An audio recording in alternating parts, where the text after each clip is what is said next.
Hi class, the strategy that I chose was picture sort. What is it and how can you use it? Picture sorts are used to help the student understand and familiarize themselves with a new topic or as a review by using pictures.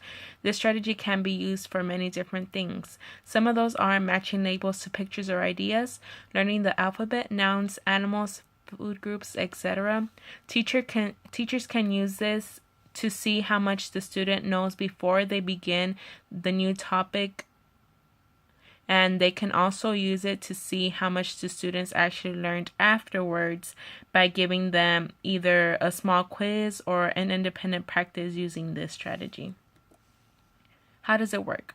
Once the teacher has identified the purpose for using this strategy, they will then find a way to incorporate it into their lesson plan. Depending on what the topic is, the teacher will decide how they want the students to put the picture and the words together. Students can ask for assistance from the peers or the teacher. What are the basic steps? The student will cut out the pictures. The student will then organize the pictures and the words on a sheet of paper in the order that they are supposed to be without gluing them down.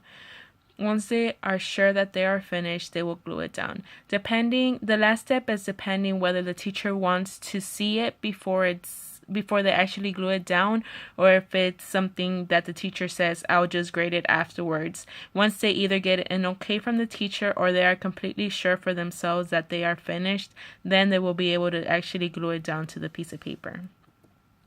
Benefits of this strategy. This strategy allows the students to make a connection to grasp the new information better. It is also great for visual learners, and the students enjoy this hands-on activity. A lot of the time, students are able to retain new information if they are able to make a connection with either a picture or something that they are familiar with. A lot of the times, if they are able to make that connection, if they see it outside of the school or even in the school itself during that day that they learned it, the student is able to retain that information a lot quicker, and they can go and if they go anywhere, they'll be able to know and remember what they actually learned in class. How will it help ELLs? This will help them and allow them to interact with peers. A lot of the time, ELLs find it easier to remember a word and learn it if they see a picture of something they already know the name of in their native language. A lot of the time, even though they know what the word is in their second language that they are learning, a lot of the time they won't remember the name of it.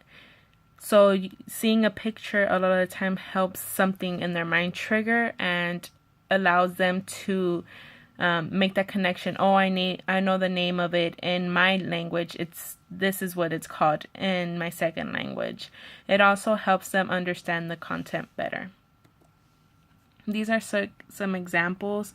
In this one, it's beginning with the letter S or ending with the letter S. In the middle one, they are matching the shape and the pictures, so the square, the circle, the triangle. And as you can tell in the objects below, they're not just simple. One's an alarm clock, one's a ball, one's a briefcase.